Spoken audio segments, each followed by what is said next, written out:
Every day, chat and chart live during the New York session. Here, real traders share the raw truth, their mindset, technical analysis, and execution. This is where real traders show their skill set. Welcome to Tradin TV. This is your stage to shine.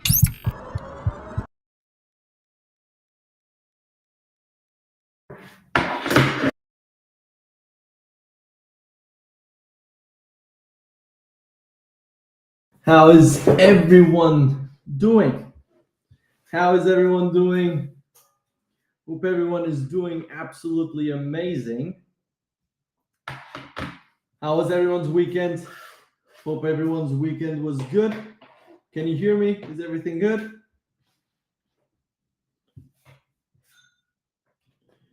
How are we doing?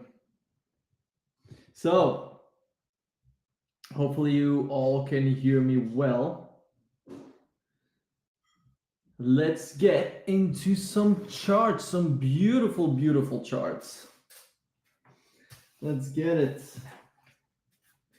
How was everyone's weekend? Hope everyone's weekend was good. Mine was amazing. I can't complain. I can't complain. I'm gonna do this. I'm gonna share this stream too. So if I'm sharing the stream, you should be sharing the stream too. So let's go. Let's do this. We're gonna do this. Okay.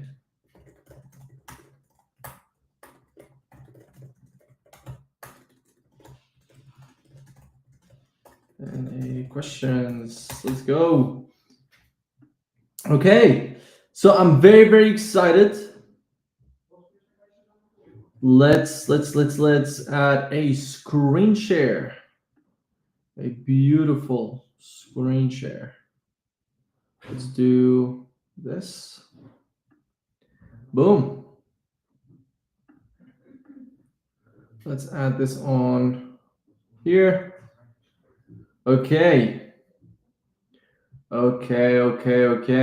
If at any point you have any questions, never hesitate to ask. We're going to look into FX. Going to break FX down. So right now we're at a point where I am not the most interested, just because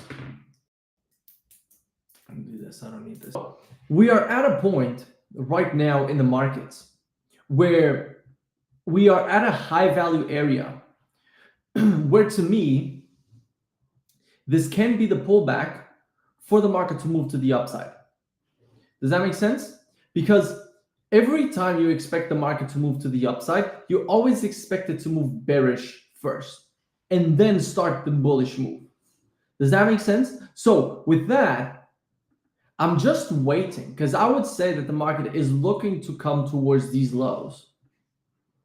And after coming towards these lows, so we have these two, that's what I would look at.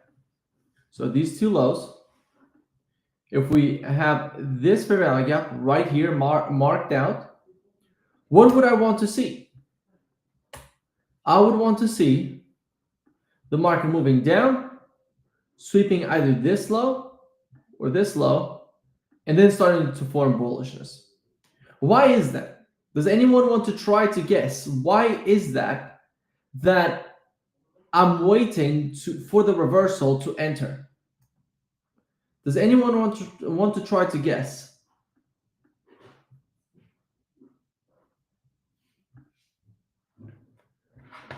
Let's hear it. Well, let me do live charts. Boom.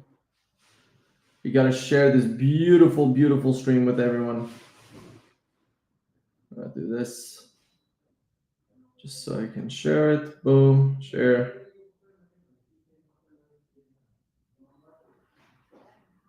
Okay, let's go. So the reason why is because at this point, as the market is moving to the downside, if you're trying to catch a small pullback, you are still overall trying to catch a falling knife. And now you might say, well, why is that? And the reason why that is if you go to the lower time frame, can you see how we've had pullbacks here, right? We've had this pullback, we've had this pullback, we've had this pullback. Like if you go into the 1 minute, then it's going to look even crazier, right? So overall, what are we targeting? We're going to be targeting these lows, right? We would wait for the market to go towards those lows. The reason why I'm then waiting for a higher time frame confirmation is because, look, we've had bullish order flow here. We've had a market shift here. We've had bullish order flow. We've had a market shift here, and then it was a loss. We've had like all of these areas. You would expect the market to continue moving bullish. Why? Because you're too zoomed in. Because if I show you this, let me zoom in a lot. Like, this is why multi-time frame analysis is incredibly important. If I show you this, would you guys say that this is bullish? Just this. You have no idea what chart this is. You have no idea what time frame this is, right? You ignore the chart. You ignore the time frame. If I show you this, would you say that this is bullish?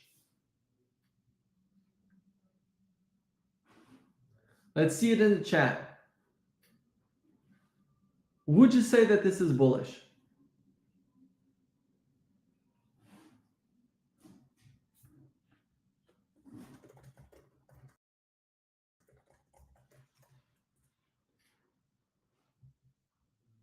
Yeah, so if we look at this, and I'm going to mark it out, I'm going to mark this out in green, because this has been bullish, right? I'm just going to mark this out as green. And I want you to see exactly what we are saying that is bullish.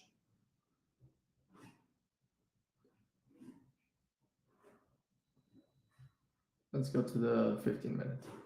Like, we are saying that this move was bullish, this tiny reversal, which means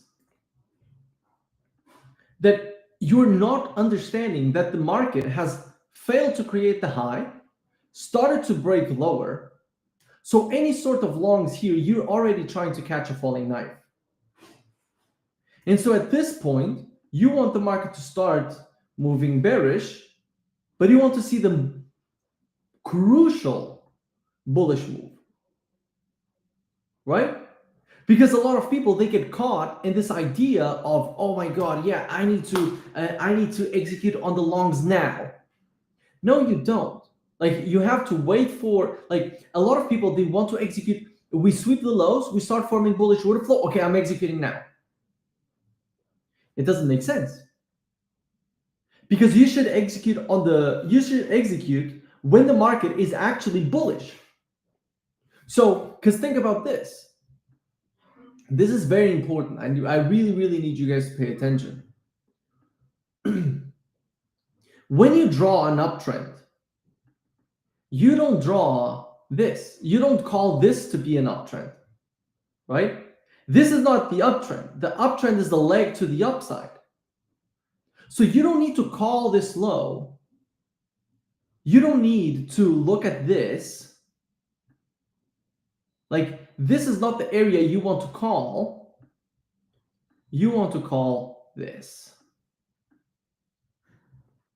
Does that make sense? So you wait for the market to show that reversal, and then you start executing on the longs. This is euro dollar, by the way. I hope that's making sense.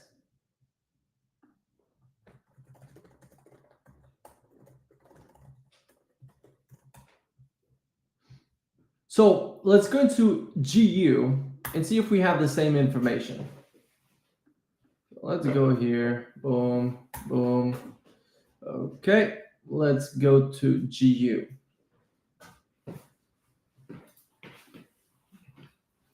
Is that daily profile? Not really, it's just market structure. What's up, the combat verse? Love from Portugal too.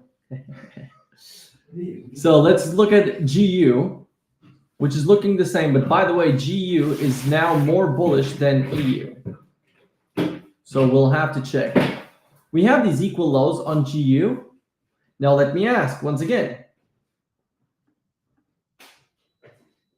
Do you think that these lows are going to be targeted? Write 1 in the chat if you think these lows are going to be targeted. So 1, these lows are going to be targeted. 2, these lows are not going to be targeted.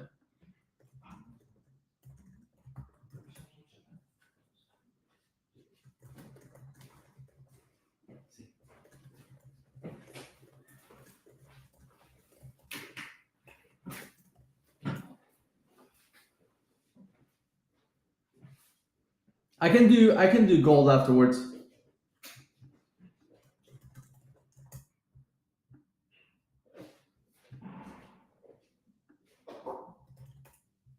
So for me, when I see this, I don't expect the low to be targeted. Right? I don't expect the low to be targeted because the market structure has turned short-term bullish. If you look at the 12-hour, we've had the V-shaped reversal. If you look at the 4-hour, we've had the V-shaped reversal. If you guys know about market maker models, which is you can call it ICT term, literally is just market structure. Like, I don't know if you guys are with me.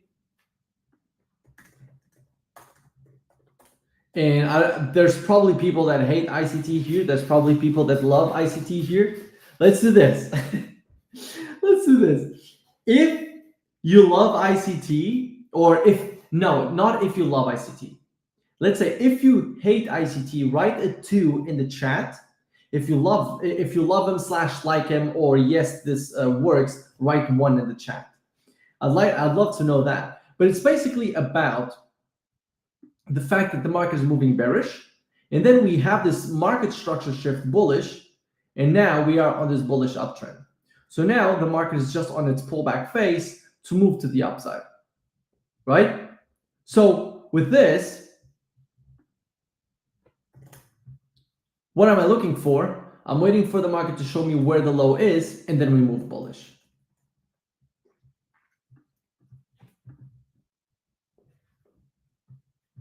One,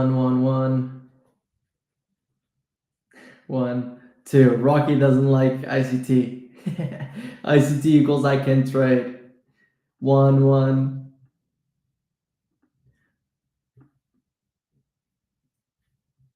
I always know who I'm talking with when they say that ICT means I can trade. It's always so funny. It's always so funny. I love ICT, but for me, it's very difficult to learn. I don't know why, but I'm working on BSA, but I can't learn ICT. Yeah, the thing is, if you guys want to know how to trade ICT, like, it's all about focusing on very specific things, right? You have to focus on very specific things. You can't be focusing on this and this and this and this and this and this and this and this and this trade execution and this trade execution and this trade execution. You focus on one thing, right? You focus on 3 things. What is that? And the same thing is with every single strategy, by the way. The same thing is with every single strategy, which is you are going to focus on direction and you are going to focus on execution, right? Now, execution, I want you all to pick one entry model. Direction, I want you to pick daily bias. If you're able to forecast where the market is going every single day, then it's perfect. FTB made it ice clear for me. Hell yeah. Or learn Kimmel's YouTube channel. Hey, appreciate it. Oh my God. Thank you guys. So with that being said, I'm trying to see where the market is going to react from, and then I will be executing. Right? DXY. DXY right now is moving bullish. I'm trying to find where in this the market is going to react from, and then I will execute. Now, some of you might say, well, Kimmel, you can use optimal trade entry. No. Well, I can, but I don't like it. And this is where being profitable with ICT comes in, which is you need to understand what you are going to focus on. I don't like optimal trade entry. I think it works, but I don't like it. I don't work well with optimal trade entry. So when I see a pullback, I'm not plotting a Fibonacci and then I'm looking for entries. No, I'm waiting for the market to show me where it wants to go, start forming the bearishness, and then I execute. That's the real goal. Like that's how you become consistently profitable. It's not by calling the reversals. It's by waiting for the market to show you what it wants to do. So let's go into gold. A lot of people want me to talk about gold. How many, I want to see how many people do we have in the chat? We have 150 people right now. I want to know exactly what you trade the most. What do you all trade the most? I'd love to know. Look, I love ICT. Kimmel actually made change my unprofitable to profitable. Hell yeah. Let's go. Love that. Oh my god, that feels good. There's nothing better than there's I have so many offers in the DMs like, oh, I can edit for you and blah blah blah. Like what I love the most is just talking with people that are like, listen, I looked into your channel and it made me profitable. Like that is not, there's nothing better than that for me. Gold, NQ, gold. God damn, so many NQ, so many golds. Gold, dollar pairs, NQ, gold, EU, gold, NQ, GU, NAS, gold, gold. God damn. I'm not the biggest fan of gold. I can tell you why. It's because I'm too greedy for gold. That's what happens with me. I'm too greedy for gold. Because there was my god, this is some insane returns. Does anyone hold gold long term? Like, does anyone have like bars of gold or like gold coins? That would be, which pair do you trade the most? Right now, I'm mostly trading NQ. Like that's what I'm focusing on mainly. So I remember on this was in 2020. It was around this area. I was trading market structure, and I remember that I was trying to short. Again, I wasn't a good gold trader, so keep that in mind. Well, it was actually in February, before the whole craziness happened. So I was trading market structure on gold. Like if people from Fund the Trading Blueprint, they're gonna be like, "There's no way he's doing this." Like this is the structure I had. I was like, "Yep, I think we're moving lower." Which, by the way, how stupid is that? To think that the market is going to drop and that I'll be taking advantage of a 20% drop on gold. Come on. That's not really how it works. So, I was looking at this, and my stops were too small all the time. And I was entering in bear flags and stuff. So I was so I profit I'm profitable on gold overall, especially end of last year. I was absolutely in beginning of this year. I was crushing on gold when it was just moving up, but I don't really focus on it anymore. But let's do some analysis because this is the thing. Like right now on gold, how have you guys been trading on gold? Have you been profitable on gold or have you been unprofitable on gold? Let me know.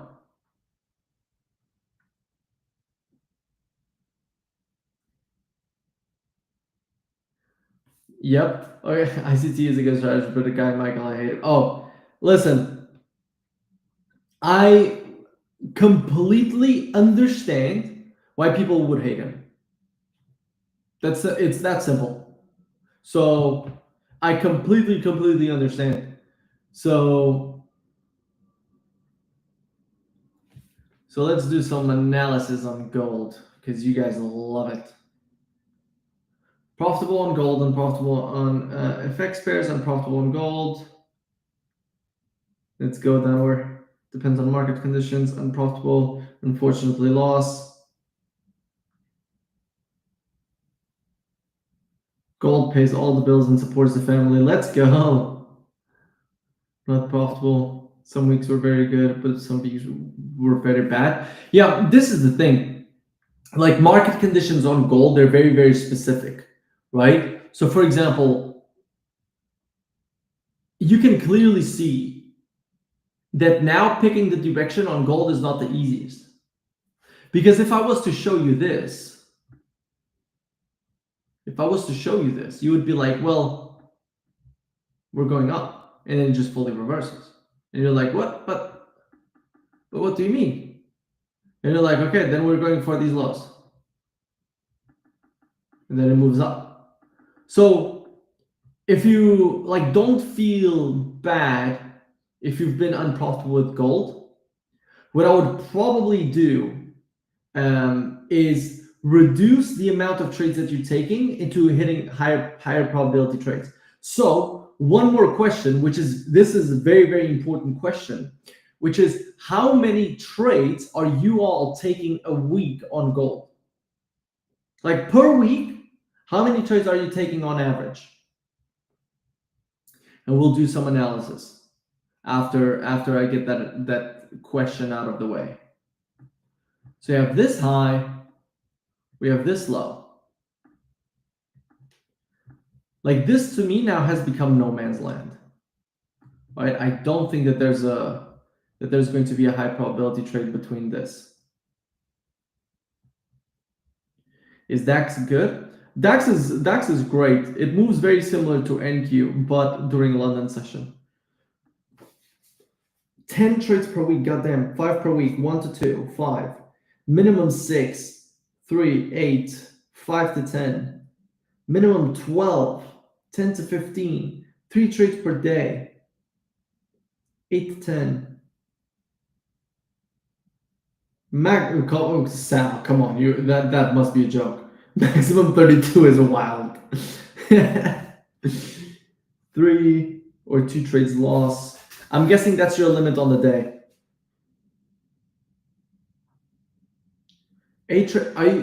Are you actually serious, chart RT? Are you actually taking 8 trades per day? Like I need to understand if chart RT and Sal are actually serious. You're taking 40 trades a week, chart. God damn.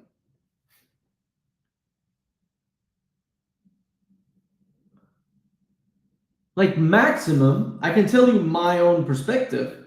Maximum, I'm taking around like maximum 10 trades in a week. And that is if every single day on NASDAQ, I'm taking 2 trades. And do keep in mind, usually if I have a winning trade, I don't enter anymore. So a lot of the weeks I'm taking like 6 trades.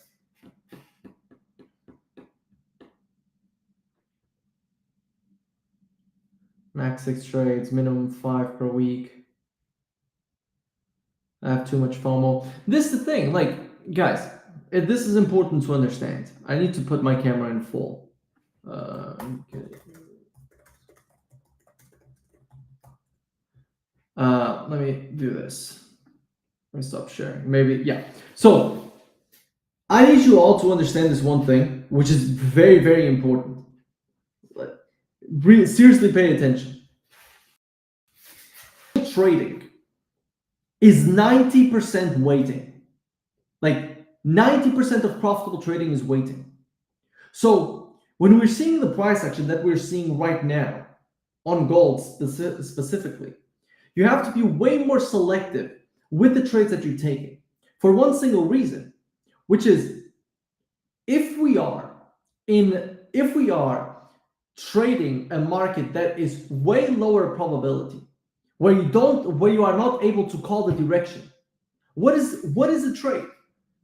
Like it's probably one of the videos that has the least amount of views from my bootcamp, but it's so important. It's like, what is a trade? A trade is the right direction with the right execution. If you don't have direction, you don't have a trade.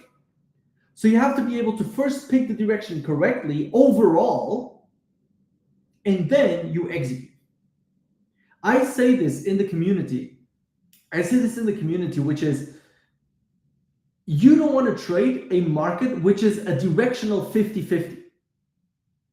You want to trade a market which directionally is 80-20, but overall it's a 50-50 trade. Does that make sense? So let me just go back to the screen and I'll explain to you through writing what I mean. So let's do this. You seriously pay attention to this, right? So profitable trading equals right direction plus right execution. So if you don't have direction, this does not work already, because there's no right execution without the right direction. So what do you have to do? Like, we'll do trade, and we're going to do a no trade. Like, this is not needed. I'm just going to write what I just said.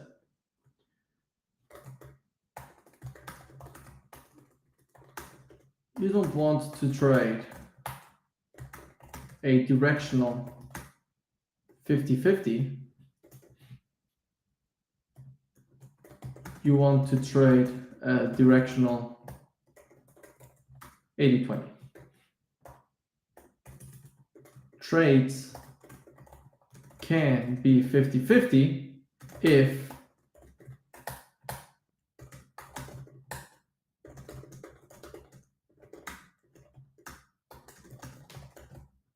trades can be 50-50 if you have the right risk to reward.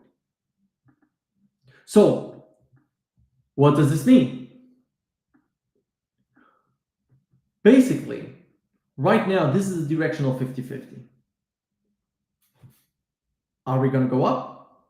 Are we going to go down? Like, if you think the market, that gold is moving bullish, write 1 in the chat. If you think that gold is moving bearish, write 2 in the chat. So bullish 1, bearish 2.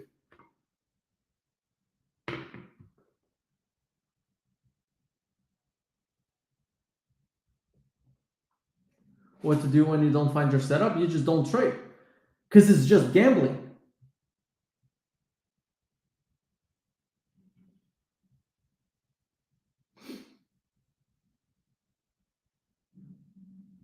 Does that make sense?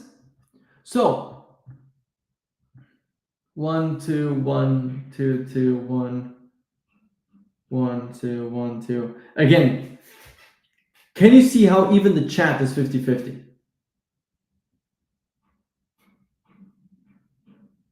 Right? So you know that if you don't have a clear direction in where the market is going to go, and we're not only talking about the daily chart, right? We can be talking about the 1 hour chart, right? Like, this is where you can probably find your edge, is on the 1 hour chart. But even then, like, the 1 hour chart is just going to end up doing what the daily is supposed to do. Does that make sense? So right now,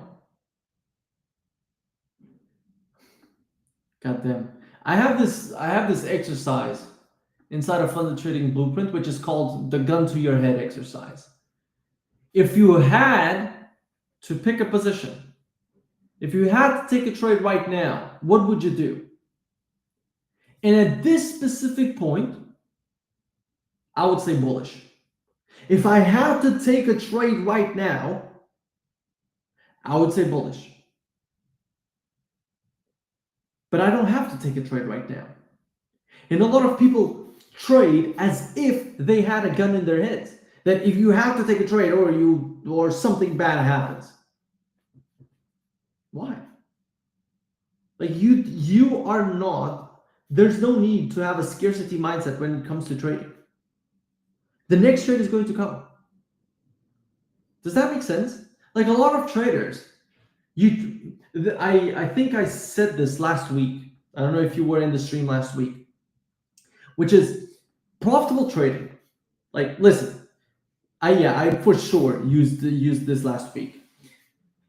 Right now, I'm doing some things because I'm moving houses, right? So if I had to do something and I was late to this live stream, I would have pretty negative emotion because I have one goal, which is this live stream at this exact time. But guess what? You don't have to become profitable tomorrow, right? You don't have to become profitable tomorrow. So if you don't have a specific deadline, there's no pressure. Now, obviously, you have internal pressure, and internal pressure is very, very important. But it's about understanding that it's all about giving it enough time on executing on a profitable edge, right? So if I had to take a trade right now, I would go for the longs, but I don't have to take a trade right now, right? Profitable trading is mainly waiting. Just keep that in mind. Do we have news right now? Let's find out. No, we have no news. So even like tomorrow, by the way, tomorrow we have CPI, which makes today lower probability. And we have no news today, which makes today lower probability. Make sense? So let's do some more analysis.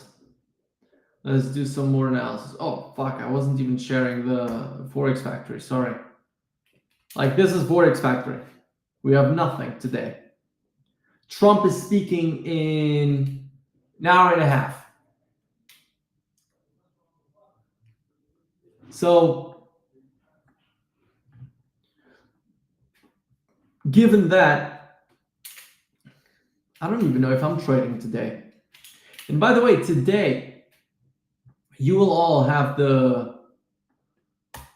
well, I'm patting myself on the back here, but I'm going to be doing the market breakdown live. Like the market breakdown that I do every single day for the community, I'm going to do it here. So, hell yeah. That's going to be good. And that breakdown is going to be on NQ. So, by the way, notice where NQ is. Do we have any smart money concept traders here? Do we have any smart money concept traders, supply and demand traders? Write one in the chat if you are a supply and demand trader. Well, if you are trading gold, you're probably a supply and demand trader, but just let me know with a one in the chat.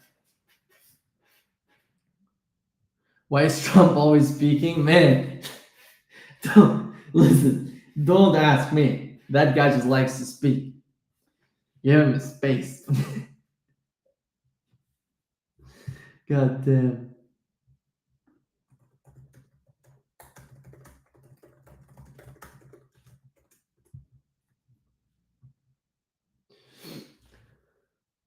One. Does tariffs take any impact in the market? Oh, 100%. Like, you tell me. Let me show you. You tell me if it has any impact in the market. Nasdaq dropped like 20%.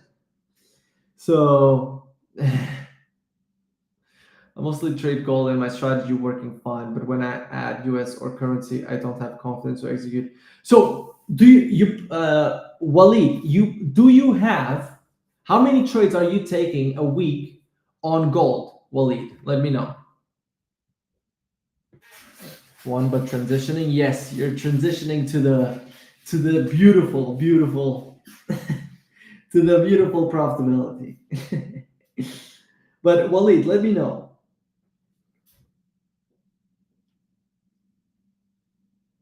How do you manage your risk once you get two consecutive losses in a row? I just continue risking the same, but I continue risking the same. But what I do is that I focus on higher probability trades. So I go on a higher time frame, basically.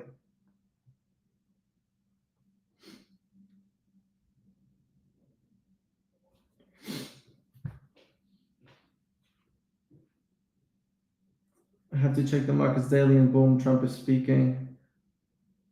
So, Waleed, if you're taking almost 4 to 5 trades a day, which is already so much, like why not just trade gold if it's what's working? And if you're having troubles with other pairs, why are you focusing on other pairs? You already have so many trades on gold. That is wild. 20 to 30. Do you journal all of your trades? Like, that's wild.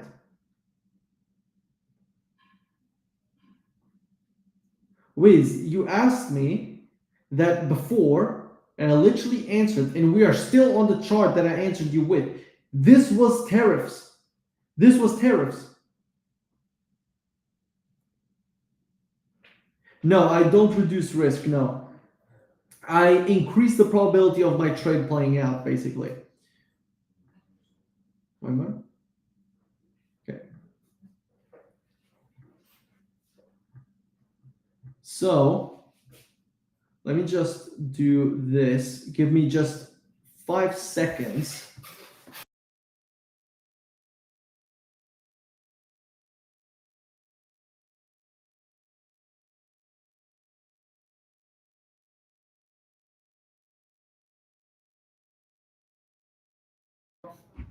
Sorry, my parents are leaving now. So does that make sense? Like, you don't need to take more trades for yourself right now. Like, are you even journaling all of the trades? God damn. Like, I already find it tough to journal 3 trades a day. Can't imagine 30 a week. Let me do this.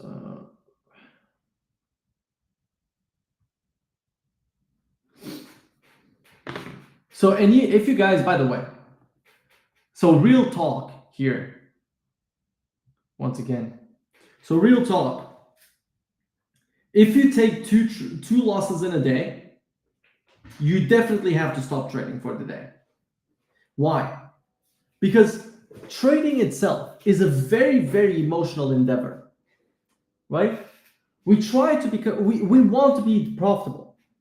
And every loss that we take just takes us further away from being profitable. So that's why you become emotional so quickly, right? So if you take 2 losses in a day, you have to move on. Like, just stop your day, move on. There's not a final day for you to be profitable, right? There's not a final day for you to be profitable. You can be profitable in 2 years and you will still make life-changing money. It took me 3 years to become profitable, even more to make life-changing money. Like, my first year, it was great. I made good money, but it wasn't life-changing money. And then afterwards, that was life-changing money. But overall, it's important to understand, if you take 2 losses in a row, you move on. And then if you take 2 days, 2 losses in a row, then what you have to do is you can't be executing on the time frame that you're still executing on, right? That's how I increase the probability of my trades.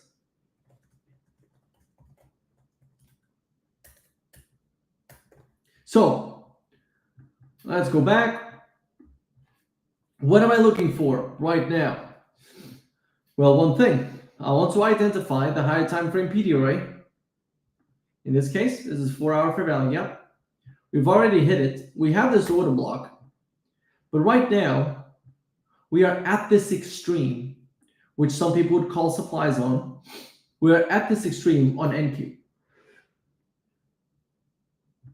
So you can expect a pullback, but overall, I'm expecting this to follow through bullish pretty soon.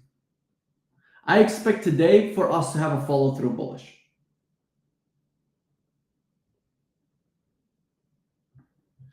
How much risk reward do I need to remain profitable? Listen, guys, it doesn't matter. Risk to reward alone does not matter on becoming profitable, right? Risk to reward by itself does not matter, because you can get a 1-to-1 and you just need a 50% win rate to be profitable. So I have a lot of people that ask me, I'm not joking, and by the way, I think that there's no stupid questions, but there's some which is like, come on, you just have to think about the bigger picture. For example, I have people that ask me, hey, I have a 40% strike rate with a 1-to-3 risk reward. Should I change anything? What do you mean? You're already going to be so profitable. Why would you want to change it? Like if you have a 40% with a 1-to-3 over the course of 200 trades with 1% risk, there's no way in which you will be unprofitable. No way. Your average profit, your average profit is going to be what is this? 90K. So 90% over the span of 200 trades. So it's all about just time afterwards. There comes a point in your trading when it's just about giving it time. Because I showed this before. I showed it here on stream. I don't know if I actually downloaded the image. Let me know if you guys know what I'm going to talk about. Because if you were here in the previous stream, you know. No, I don't think I have it here. Maybe on desktop?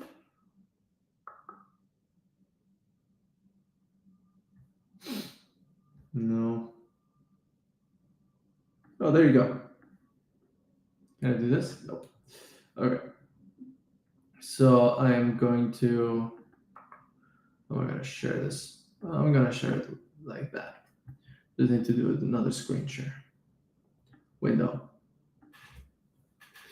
It's all math at the end of the day. Like everything is just math. So you can see from my screen, I'm going to share it right now. Give me a second.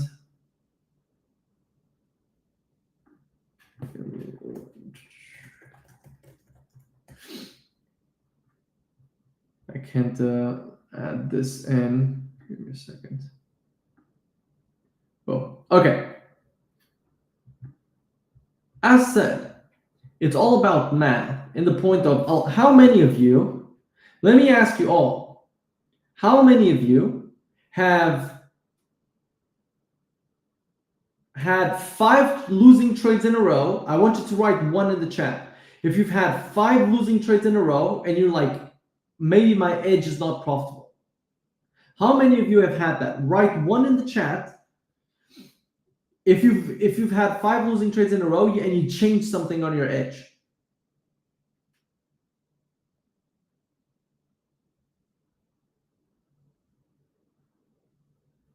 Let's see it. Because when you have a 50% strike rate, 50%, there's still a 100% chance, 100% chance that you are going to lose 5 trades in a row. 100% chance. There's an 86% chance over 1,000 trades that you are going to lose 9 trades in a row. And this is still following statistics, right? Obviously, there's ways to tweak your edge all the time. Like if I want to become more profitable, I know what I have to do, right? When I go through a losing streak, I know exactly what I have to do.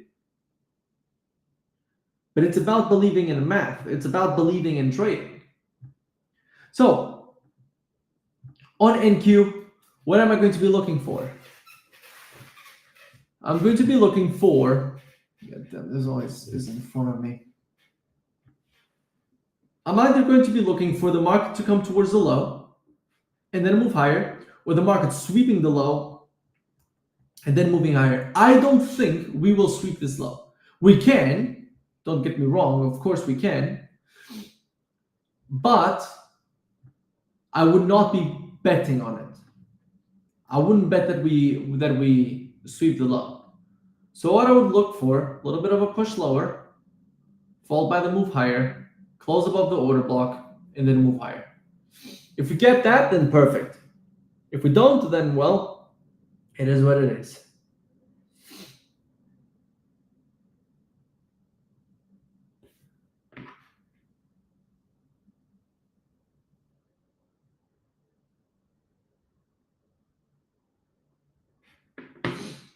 Hopefully that makes sense. So that's what I'm looking for on NQ. What else do we have? Come towards the extreme. I'm gonna mark out the extreme. Like, I still want to keep. So this is the extreme. I still want to keep this level marked out. I'm gonna increase the level to here, just because I want to understand that the market is ping-ponging right now, which is fine, obviously, because the market it's not even open yet. So we'll see from here. Like this, with me, forecasting is not the hardest part. It's about trusting the edge enough to execute consistently. Like that's what we have to do.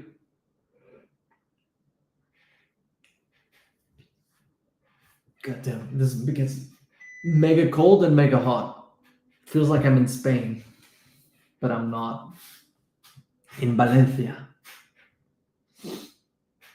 So let's see. EU. We've gone for the first low as we marked out on EU. Right? We were seeing this pullback. And what did we say? I think this is short-lived and the market moved to the downside. But right now you don't have that much to trade. Like this is what a 10 pip move. You can't really trade it. No, I will trade if there's a trade, comfy. I will trade if there's a trade. Then GU also went for the low. Perfect. We are at the high value area. So this is where I would like to see the reversal. Now, is the reversal happening now? It's a tough call for one single reason, which is CPI tomorrow.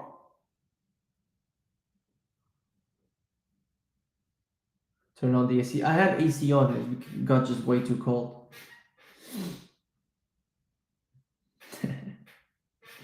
So right now, what would I be looking for? I would be looking for a reversal. Probably it would take an hour to reverse, and only then would I look for the longs, right? Now, by the way, for all of the gold traders here, what is the one way, the one small way in which you can execute? Like, well, on gold, right now, you would have to be trading the lower time frame. I had a coaching call. Was it this weekend or last weekend? Probably this weekend. No, last weekend. And he asked me, can I trade the 1 hour time frame? Like, can I trade the 1 hour direction of the time frame? And I said, of course. You just have to be picky. And the same thing is with gold. For example, right now on gold, if you want to profit, you have to take those scalps. Like swing trading gold right now is unprofitable, I would say. Like even this move lower, like even if you called this high, you're now at break even. It's unless you're targeting these lows, which to be fair would be a swing trade. It would take, let's say you did this, it would take you 1 week for a 4% drop.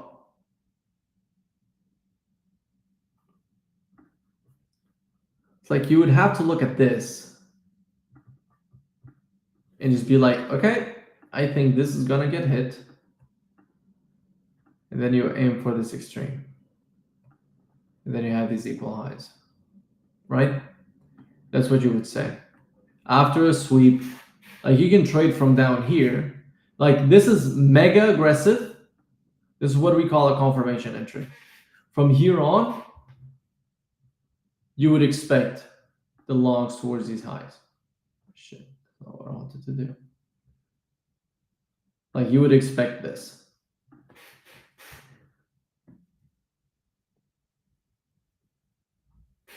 How to control over trading, 2 to 3 trades in a day, right? What if after 3 trades you still got your A plus setup? You should not take it. No, you should not take it, especially if you're struggling with over trading. Like what someone that overtrades needs is some hard rules to follow. So even if there's 50 more A plus setups in one day, then you don't trade still. Because this is the thing. You have to understand this.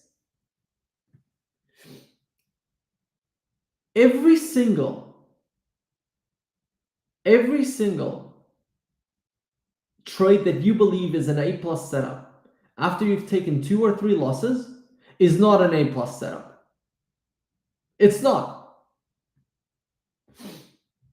Because it's just your mind trying to make you take that one next trade.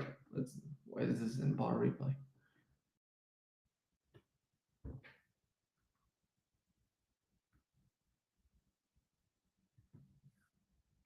Where do you see news to come? Forexfactory.com. So I can write it here. Can I write it in the chat? No, I'll write it here. This is where I check for news. And obviously, I always look for what news are coming on the funding ticks dashboard, which if you use code Kimmel, you get the best discount code. Like, listen, I'm gonna be honest. Trading is doing an amazing job, and the amazing team behind Tradin is the amazing team behind funding ticks. So just keep that in mind.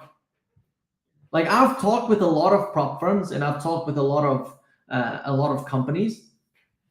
I'm gonna be honest, guys, and this might seem extremely biased because it is, right?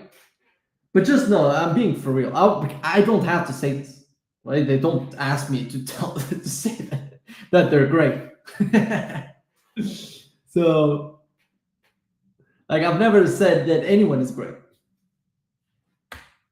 I don't need to. So yes, let's get a W in the chat for trading. How to overcome the fear of closing early and then boom. Well, guess what, Narco? Whatever decision you make, it's a final decision. Why? Because hindsight is 20/20. If you're living in the past, it's not going to help you. That's what you have to understand. If you live in the past, it is never going to help you. Because I could have bought Bitcoin in 2015 and I didn't for $300. I saw it at $300. I could have bought Tesla at $5. I could have bought Nvidia at $5. Let me tell you guys one very, very funny story. Obviously, I've never in my life given financial advice. Okay? I've never in my life given financial advice. If anyone is watching this that thinks I've ever given financial advice. It's not true. I've never given financial advice. But there is a small change that I was telling people, that I was telling my friends. I was not telling them to buy. I was telling them that I'm buying. NVIDIA at $15. NVIDIA, it was funny. My friend put $100 into NVIDIA, and he only now found out that he's made $1,000, right? Just from $100. So, am I like? And by the way, I didn't buy NVIDIA at the time because I didn't understand NVIDIA. I thought they were just a gaming thing, and obviously they blew up with AI. But still, I thought they were just a gaming company. Now, all my friends, they're in insane returns. I'm not. But I can't live in the past. That's the thing. Like that. The reason I'm saying this is not the only reason I'm saying this is because every time you make the decision of, okay, right now I'm closing my trade, it has to be final decision because you're not going to change. Like you have this is what you have to understand. You have a set of information. You make a decision based on the set of information that you have. And then that's done. It's done. You've had the information. Right? So let's go back to gold. Again, if you're trading gold, this is what you would have to do for sure. Is trading on the lower time frame. We've hit the first target. So I would be confident that we hit the second.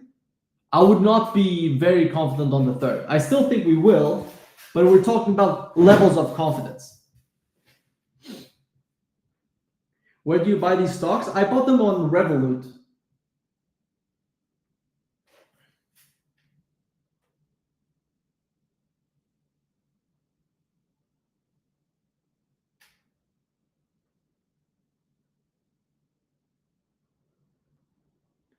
Revolut is where I buy my stocks.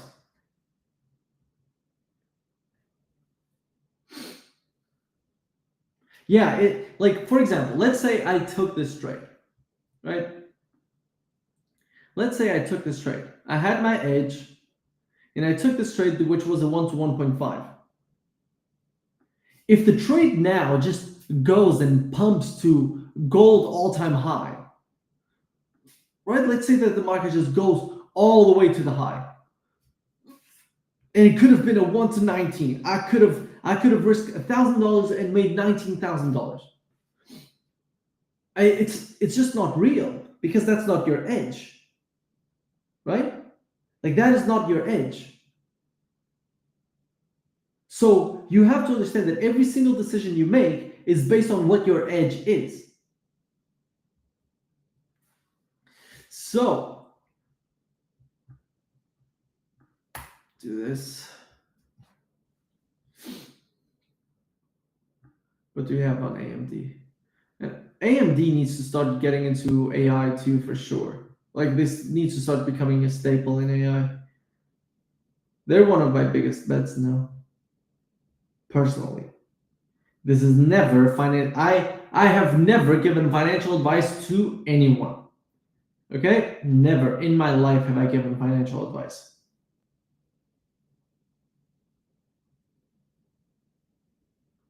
Three through six. Crypto has been going crazy too. My God. Is any of you involved in crypto? Is any one of you investing in crypto or trading crypto? Write a 1 in the chat if you are still if you trade crypto or if you invest in crypto. Thank you, Peaches.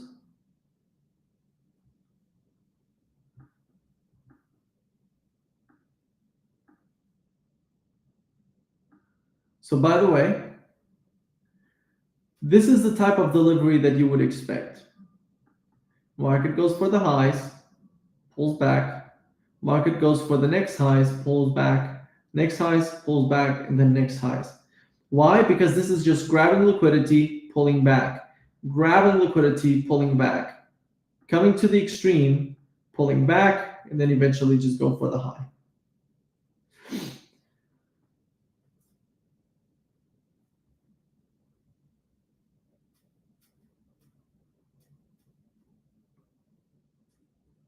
I bought a ton of Ethereum back when it was at 1,800, but I did sell.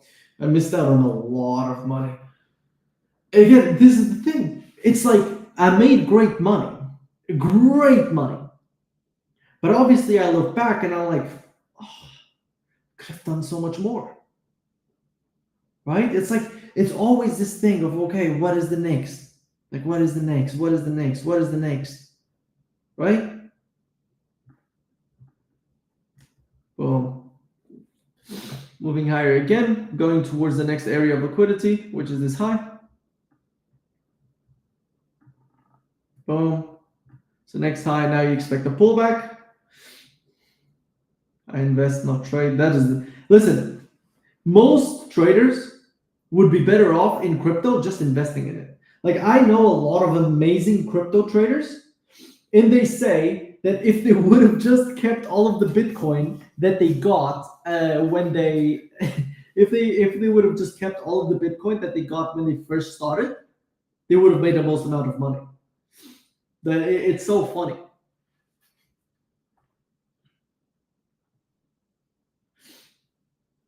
Last question. I make a plan for overtrading that every day I only took 50 pips, and when I get 50 pips, I close my laptop and let's see.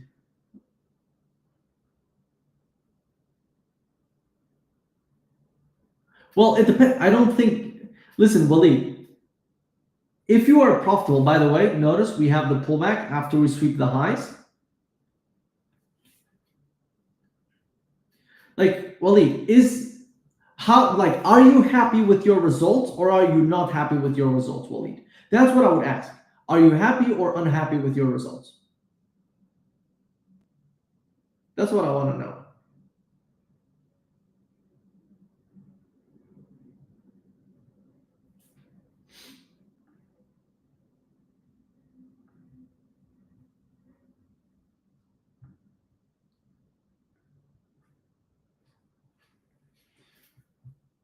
We have market open in 28 minutes. NASDAQ market open. Boom, second sweep. So now we come back to a higher time frame level. We have this order block right here.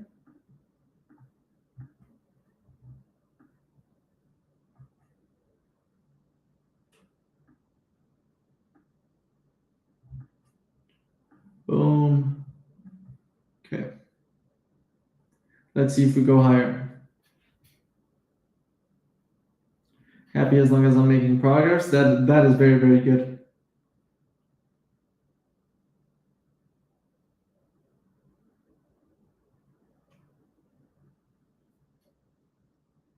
Waleed, are you still here? I want to know if you are happy with your trading. I'm happy with my strategy. It provides good results, but due to overtrading, I lost. It was my patience and confidence. The thing is, you take so many trades a day. With you taking so many trades a day, like,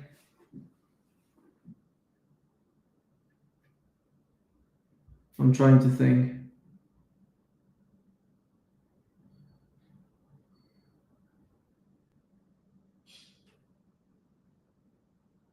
Like, do you throughout the day, if I ask you to identify what the highest probability trade is and the lowest probability trade, would you know?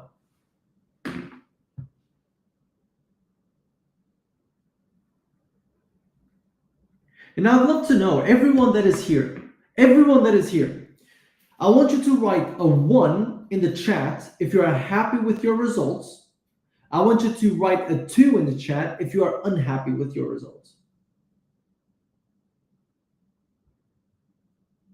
Yeah, you've taken 7 trades, but the question is, how many of those trades were high probability trades? That's what I want to know.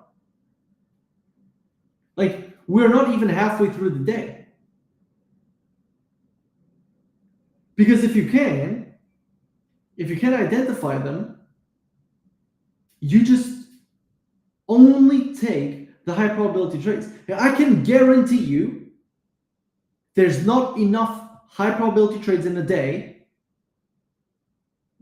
to make you profitable. To take all of them. There's not 7 high probability trades in a day. There's maybe 1. There's maybe 2. Right?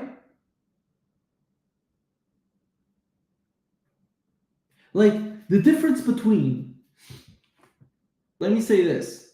This is important. The difference between a high probability and a low probability trade, like the difference between a profitable and an unprofitable trade, is just not doing dumb mistakes.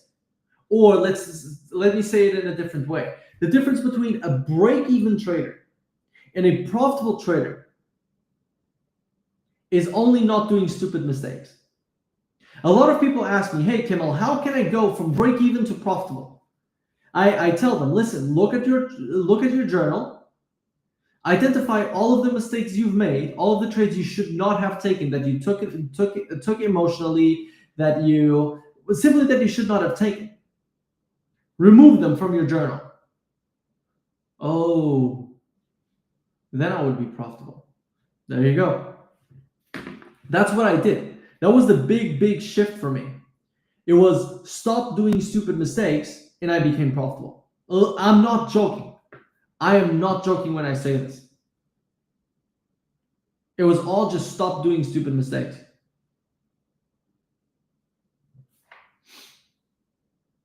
There's no magic pill. When was your hardest part in trading and how did you overcome it?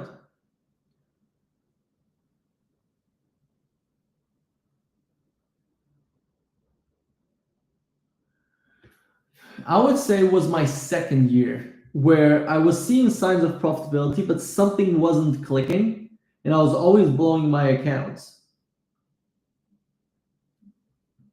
Like I was always blowing my account and I just did not know why. I didn't understand.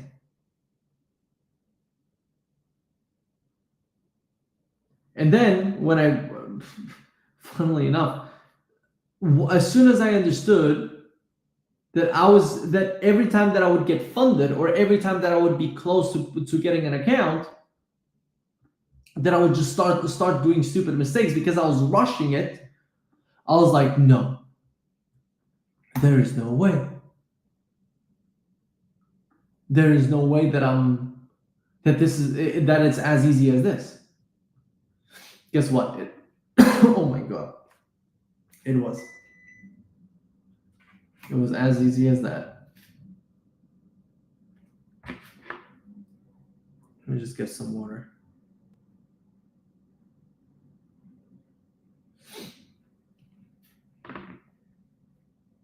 What is up, Nuno?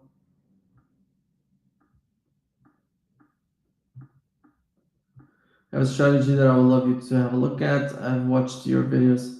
Just let me know what your entry criteria is. I'll probably be able to see it in my brain.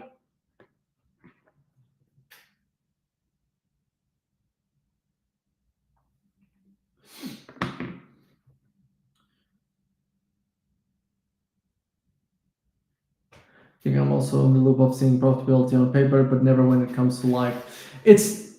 The problem is that once we get to live, this is when we start overthinking it and thinking, oh, if I do this, then I'm gonna be profitable quicker. If I do that, I'm gonna be profitable quicker. When no, it's just about just doing more. Meaning doing the same. Doing the same that got you to where you're at.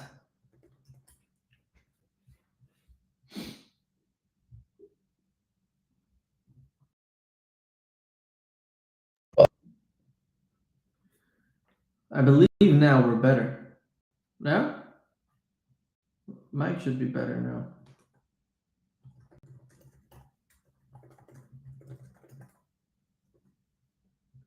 So let's look at NQ.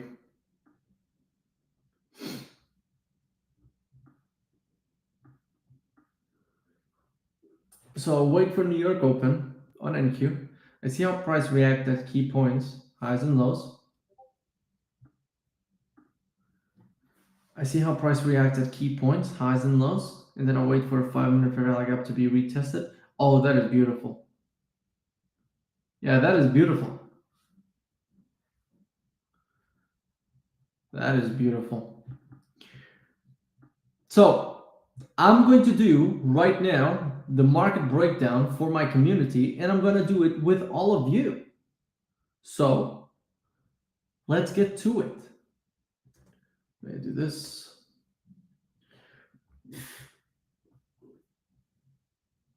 Let's do screen recording. Boom. Beautiful, beautiful.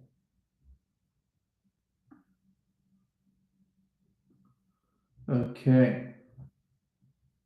So I am going to, yeah, everything is good. Okay, I'm going to do the breakdown right now. So if you want to pay attention, this is exactly what I'm going to be looking for in the market. So what is up, everyone? What is up, everyone that is watching the video? What is up, everyone on the stream? So what am I looking for today in the market? I think it's pretty clear that we are at the extreme and that we are pulling back a little bit, but that is exactly what we wanted to see. Now, the way we trade is, okay, let's identify the higher time frame PD array. Now, if you go to the 4-hour, there's two PD arrays that I would like to see get hit. One is this fair value gap that has already been hit, and second is this big order block that will get hit in case we sweep this low. So what I'm going to be looking for in the market is going to be the market coming towards the low, sweeping the low, tapping the order block, and then starting to give us bullish timeframes, bullish PD arrays on the 15-minute and 5-minute. Probably on the 5-minute, I'll be waiting for the market shift. And let me do this. Or this has been the low, right? Either we move lower to the order block and fair value gap and then start to move higher, or we move to the downside.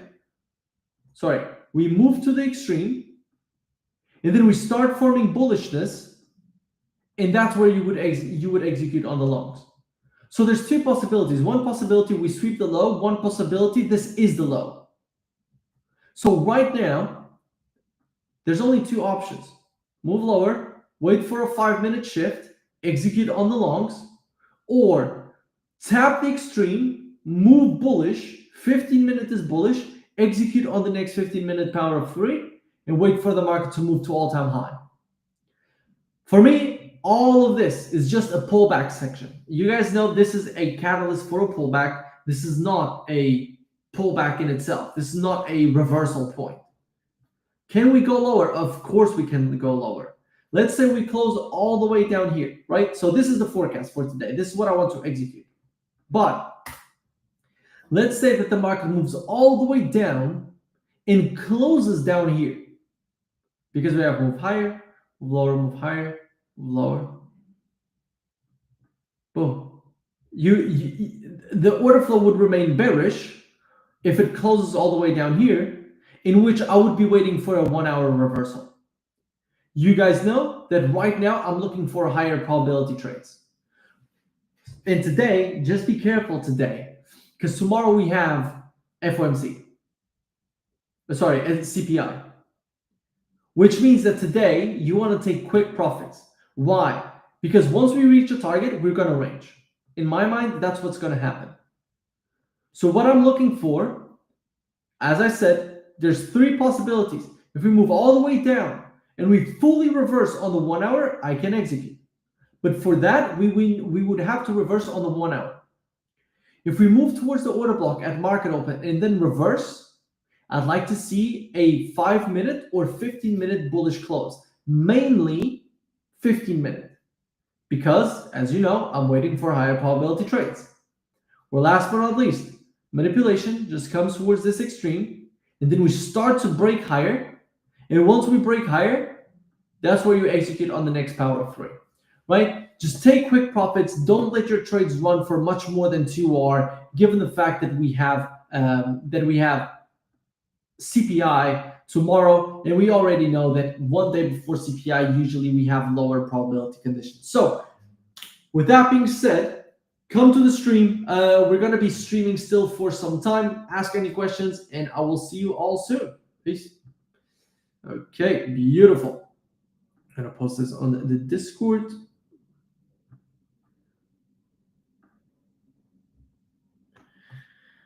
My beautiful, beautiful people of the Discord. Let's do this market breakdown. Boom, perfect.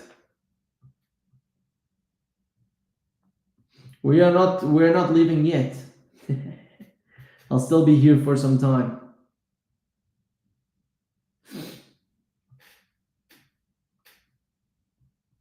Any questions about the market breakdown?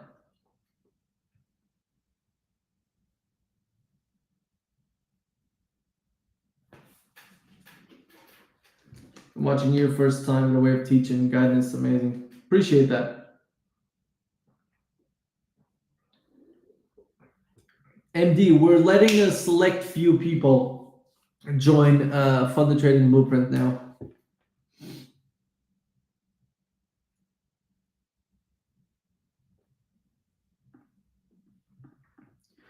Jake, just send me, I think you can send me on Instagram. Just send me a text over there, like, hey, this is Jake from the live stream. Just send me because I think I have to accept, and then you can send me screenshots. I'm probably just going to send you an audio, to be fair.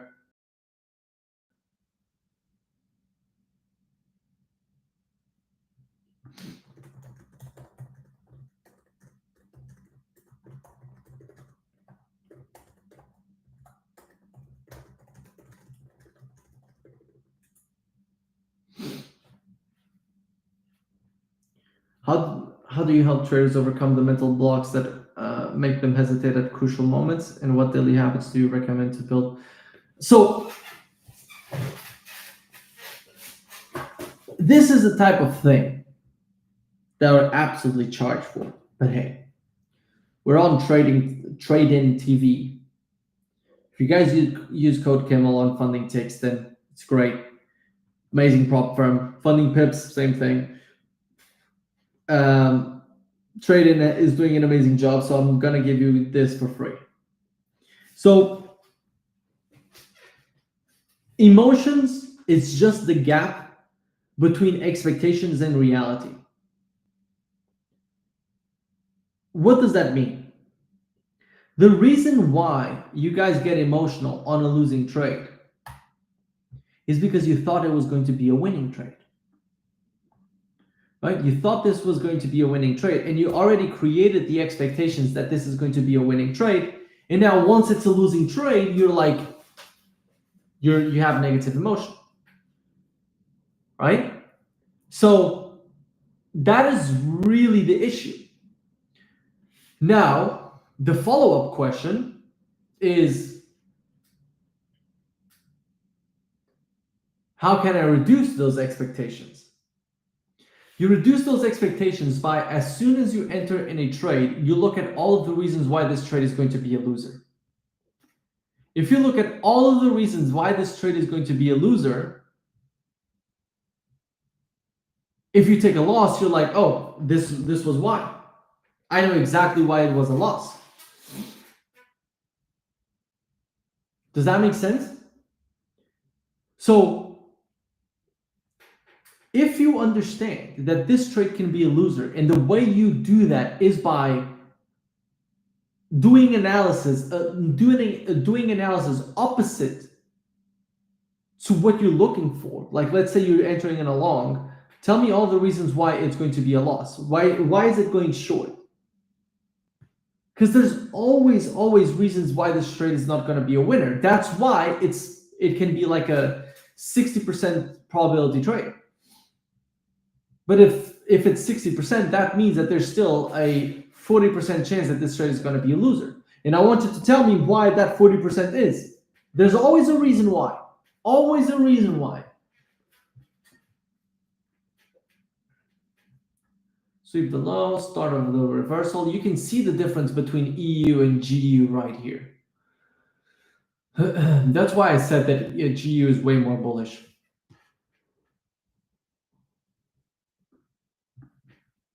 Starting to break lower. So once again, if you go to the 4 hours, probably, yeah, look at this.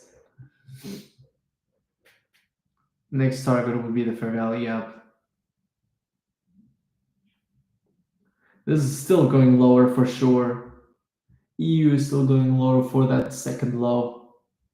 GU, this is just a pullback.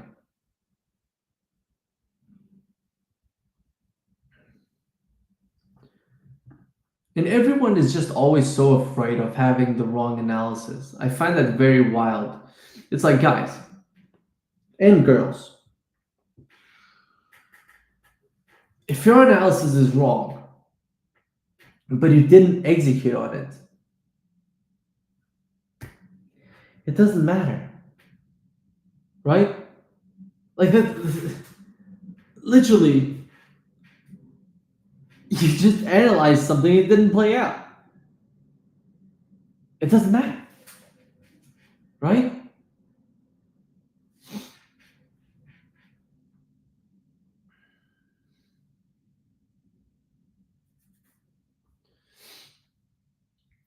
How can we find a reason? Okay.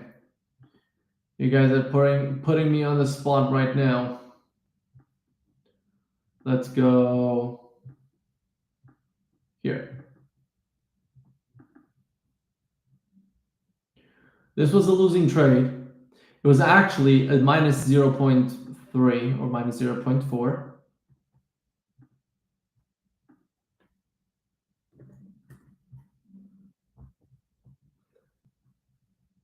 When I was entering in this trade, let me do 10 a.m. Look at the 4 hour. Well, mainly look at the 1 hour when I was entering in this position. It's looking good, right?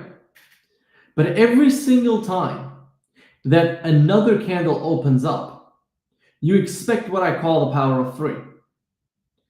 A power of 3 simply means that the market is going to manipulate before it moves in your direction. Which also means that this manipulation can take you out before it moves higher. Now, obviously, the trade you take, the stop loss should be at an invalidation point, but there's always the possibility with that what you're saying is not going to play out. Second, look at how the 5-minute looks. Does this show you any signs of bullishness right here?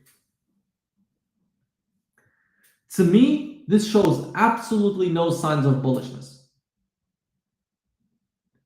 So, market moves higher. I enter based off of the fact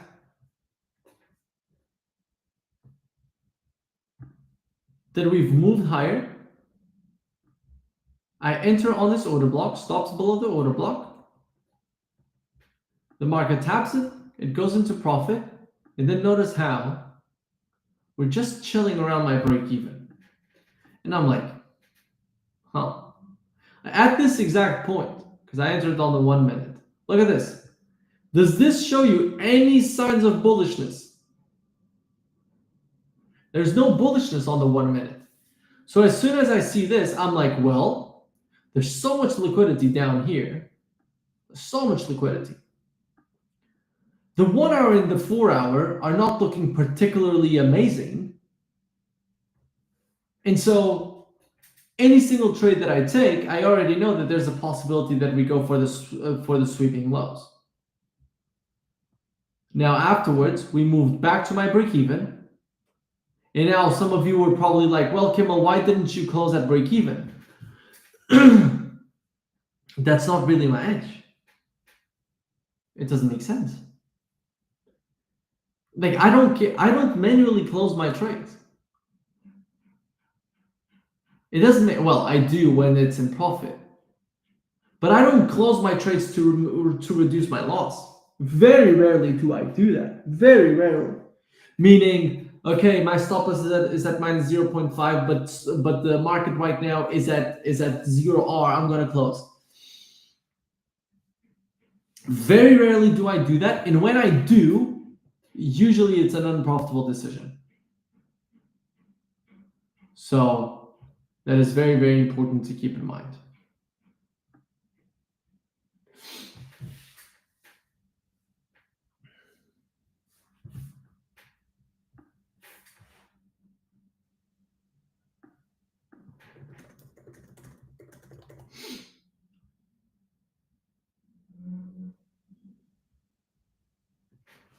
Any questions? Let's look into some chart trading on NQ. EU, again, EU is very, very likely going to the downside. GU, not as likely. Like, it's so clear to see the difference in EU, GU. So clear. Oh my God. I don't know if anyone from Fund the Trading Blueprint is here. But if you are, and for everyone in the chat, if you had to long a pair right now, would you long it? Which one would you long? Pair number one or pair number two? If you had to long a pair right now, which one would you long? Pair number one or pair number two? See you, Nuno.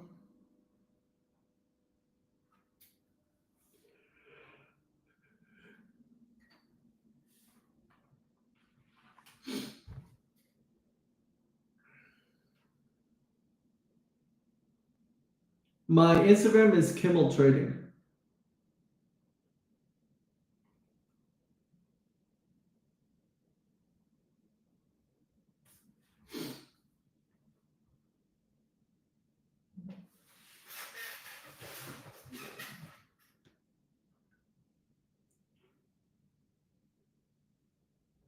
Yes, sir. Everyone's saying too.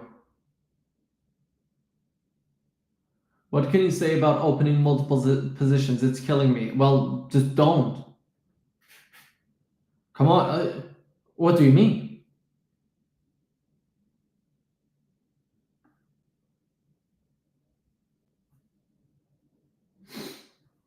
Like, it's like this is destroying my trading. What should I do? I just don't do it. Right?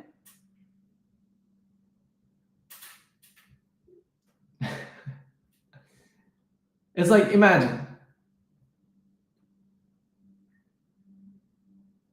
Sunny. If you are punching yourself in the face and it's hurting, what can you do to stop it from hurting?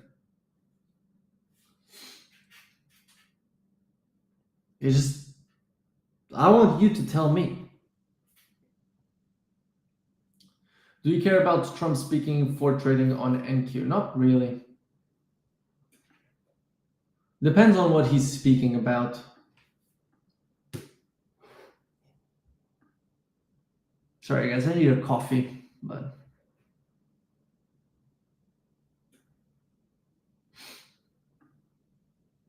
nah, come on. I don't really care about the press conference about enforcement in District Columbia at the White House. It's not really my focus when Trump is speaking. It feels like I'm going to announce tariffs, then I'm not talking. Then I'm not trading. Yes, again, Sunny, it does not change my question. If you are punching yourself in the face and it's hurting, what is the solution for it to stop hurting?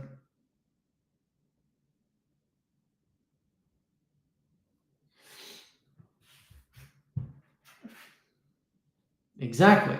So if you know exactly what is hurting you, then you know the solution. You just stop doing what is hurting you.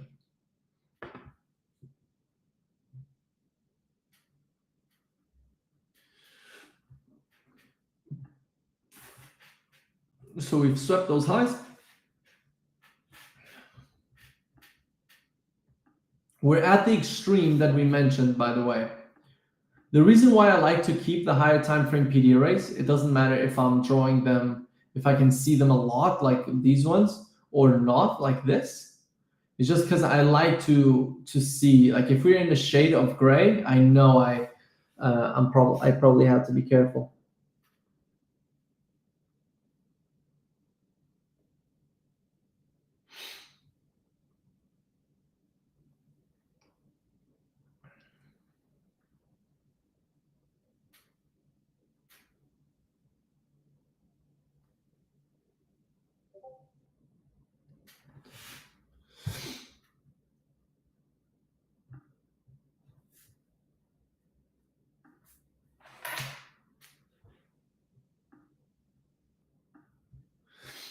So you have the sweep of the low.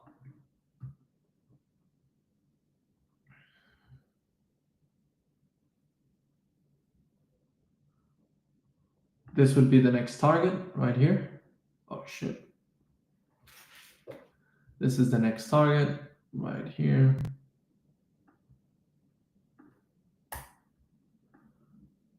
Boom.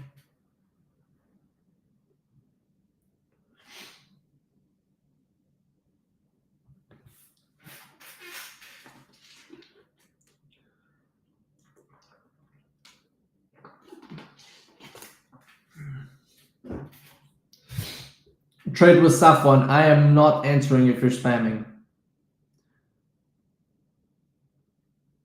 Yeah, I am not answering Safwan.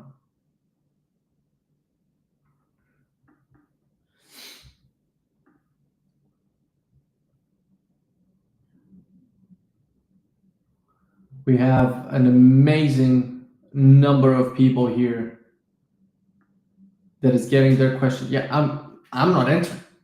You can continue asking. I am not answering. It's simple. Like spamming is never helpful, and no live stream is spamming helpful. Probably just gonna get you banned.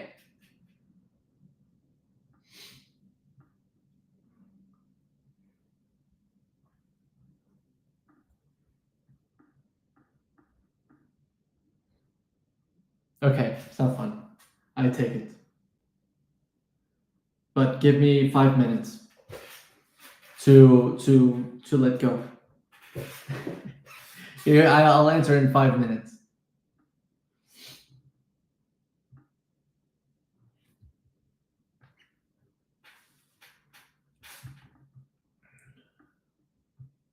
Boom, still moving lower.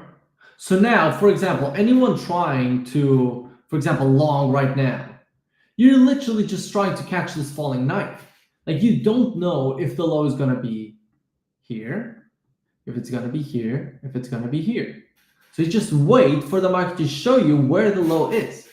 Because as I said before, you're not trying to catch this, you're trying to catch this, right? Everyone that is scalping tries to catch this. I try to catch this. If I was to continue drawing, that would look very suspicious.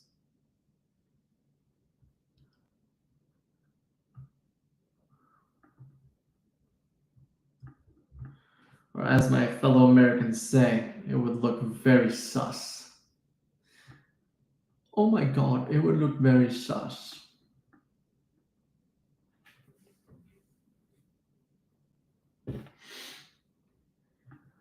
See, we tap the order block, right there.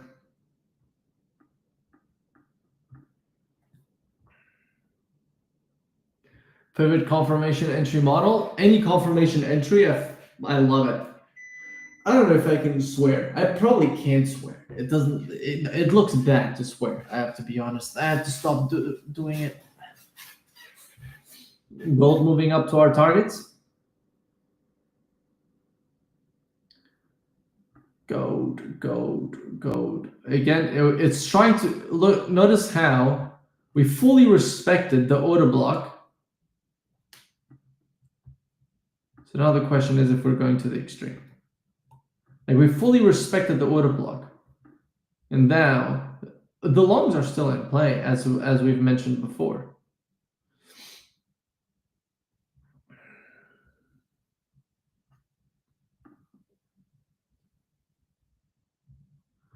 Gold long term up. Well, yeah, but no one here is trading long term, meaning no one here is entering in a trade to exit in 2 years. Everyone here enters in a trade to exit today. So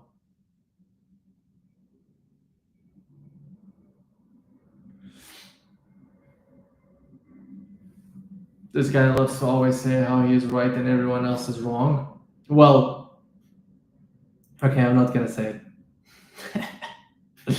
I'm not gonna say it, but I don't know who it was. I think it was someone from the community. Namkus said, I always have an answer, my friend. I'm not answering to you, but I would have a great answer.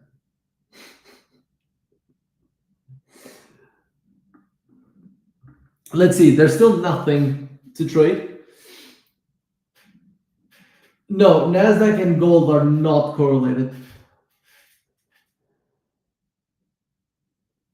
Looking for all-time high on NASDAQ this week. No need to spam, by the way. Okay, there's no need to spam. But yes, I'm looking for all-time high too.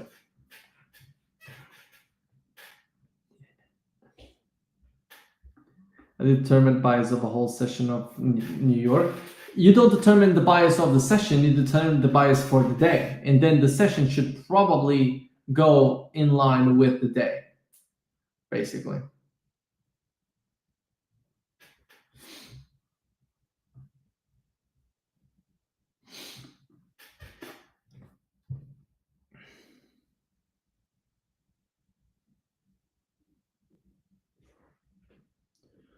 What do I need? I need this.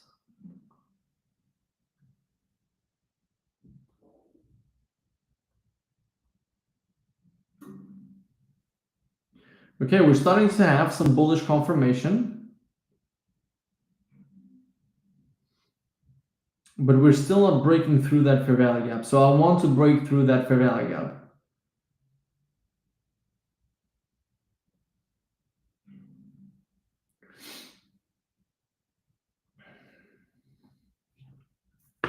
Because right now, we still have order block, fair value gap, everything. We only have our first, oh my God, we have a market shift right here. Doesn't matter.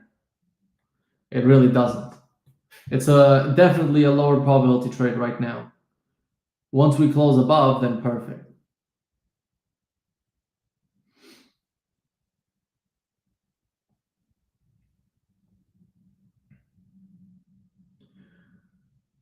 Bada bing, bada boom. Yes.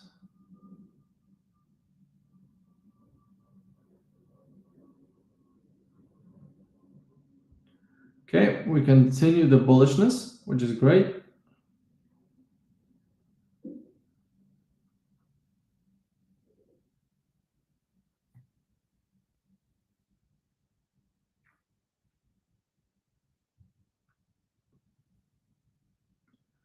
Okay, we are closing, not yet. We're about to close above.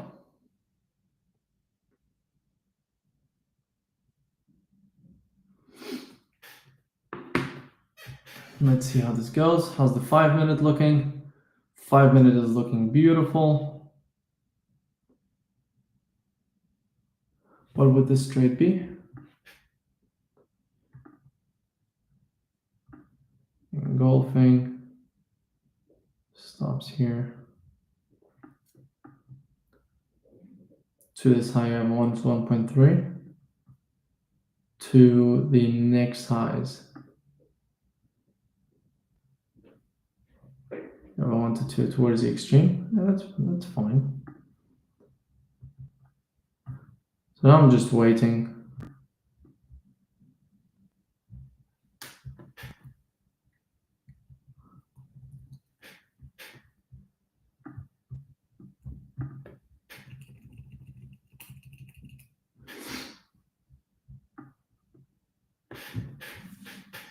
Not entering in anything as of yet.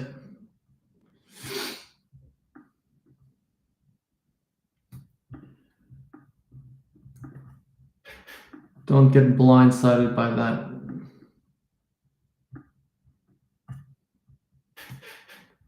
I do this. Because I'm not entering in anything just yet.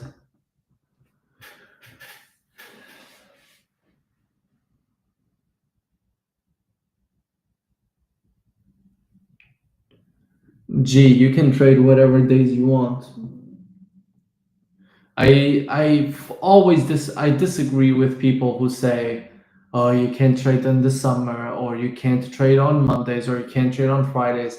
Everyone is just full of shit.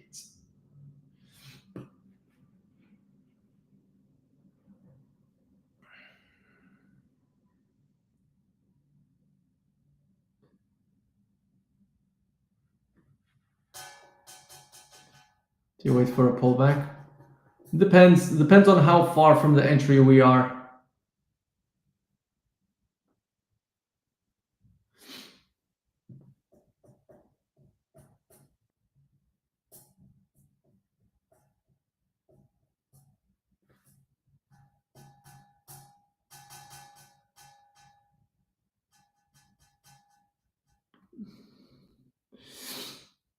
Okay, we're still reacting from the fair value gap. That's why I'm not trading so far.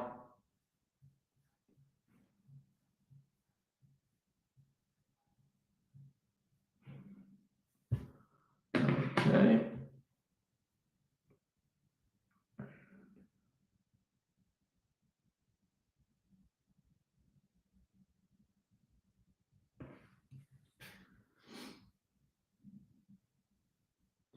Okay, so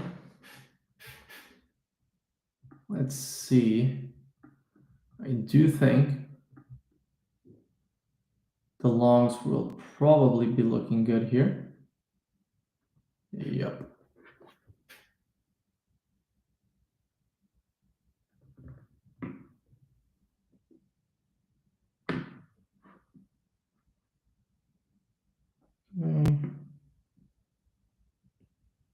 Just this.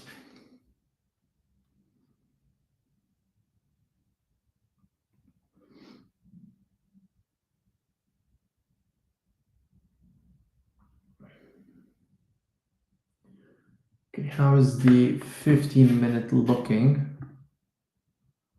Okay, 15-minute is looking great. We're reacting out of the extreme. 1 hour. Again, for example, right now, what is the problem with the longs? The problem with the longs is that the 1 hour isn't looking amazing. But if you look at everything else, we've tapped the 4-hour fair value gap, right? We've tapped the 4-hour fair value gap. We've gone for market manipulation at the beginning of the day, right? So market opens, manipulates, like sweeps, manipulates bearish, fully reverses, right? Fully reverses, starts to move bullish. But if I'm looking for reasons as to why this is not going to play out, you have a fair value gap on the daily. Like the 4-hour is still not closing so far. You can find multiple reasons as to why this trade wouldn't be good. So this is this is what is important for everyone to do every time you enter in a trade. It's like, what is all of the reasons as to why this trade is going to be a loss? Like, how can, instead of looking for reasons as to why this trade is going to be a win, because that's why you entered in the trade, is because you already know that it's likely to be a win. What are all of the reasons why this trade is going to be a loss? Right? So, with that being said, that is what you have to do as soon as you enter in a trade. Chart RT, I don't know if you're mentioning me, but again, let me remind you of what, oh my God, I can't believe I'm forgetting, what Namq said, which is, I always have an answer. If it's to me, it's fine. I don't mind. But let's just say that. Let's just say that, my friend. So right now we have the market shift. So now you would wait for the confirmation on the 5 minute. Right? We have the tap right here. Boom.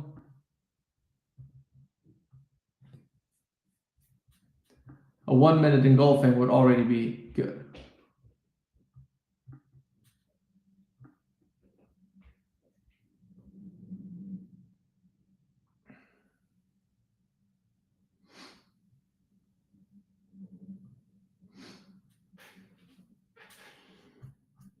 Da-da-da-da.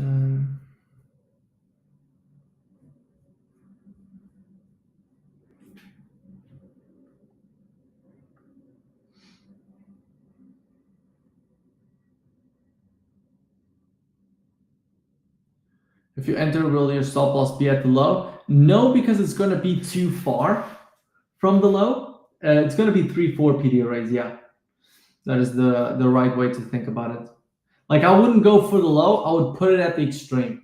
Like right now, I wouldn't really want to have a stop loss that is more than 40 handles on NQ.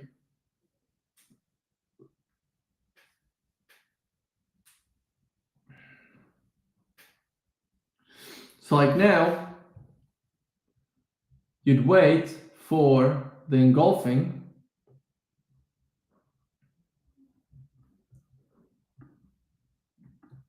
Boom, you would wait for this.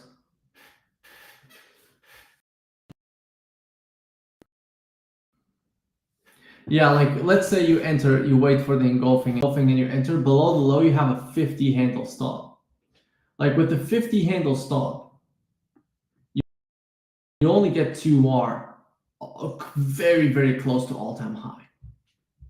Like that's not really what you want. Like you don't really want to target all-time high one day before CPI. I don't think that that's going to happen one day before CPI.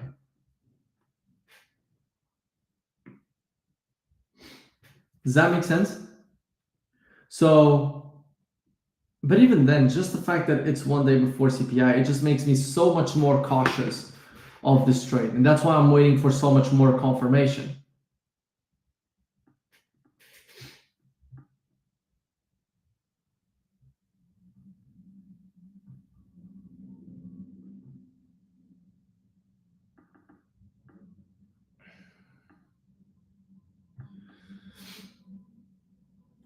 So let's run through, give me a second.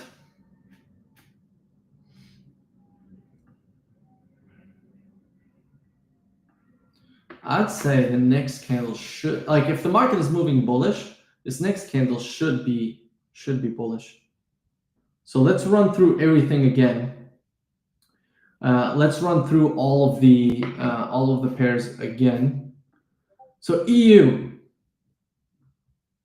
I still think that there's a pretty high chance that we're going for the second lows, right? I'd still expect the market to go towards the second lows. And then afterwards, I would want to look for the longs. Now, GU, chart RT, by the way, you don't have to be here if you don't want to be here, okay? Chart RT, no, GU, that's what I meant. Oh my God. GU, same thing. Expect the move lower followed by the move higher. right? DXY. Now you might say, well, you just move lower and move higher. It's like, yes, you wait for the confirmation. Like, we're not here to be snipers. Why do you want to be a sniper? Like, do you know the probability of becoming a sniper in the Rangers? Let's find out. What is the probability becoming a sniper in the Navy SEAL? Well, okay. They just have it as low. Okay, so if the probability of being a sniper is low, why do you want to be a sniper on NQ or EU or GU? Guess what? You won't be. Just keeping that in mind. Now, DXY. We've had the sweep of the high. Now you just wait for the confirmation bearish. NQ. We've had a good reaction. The best thing to do right now is just to wait for stronger bullish reactions. But if you are ready right now to execute on the longs, there are longs right now that you can take, right? So with that being said, I hope you all enjoyed. Hope you took some value from this.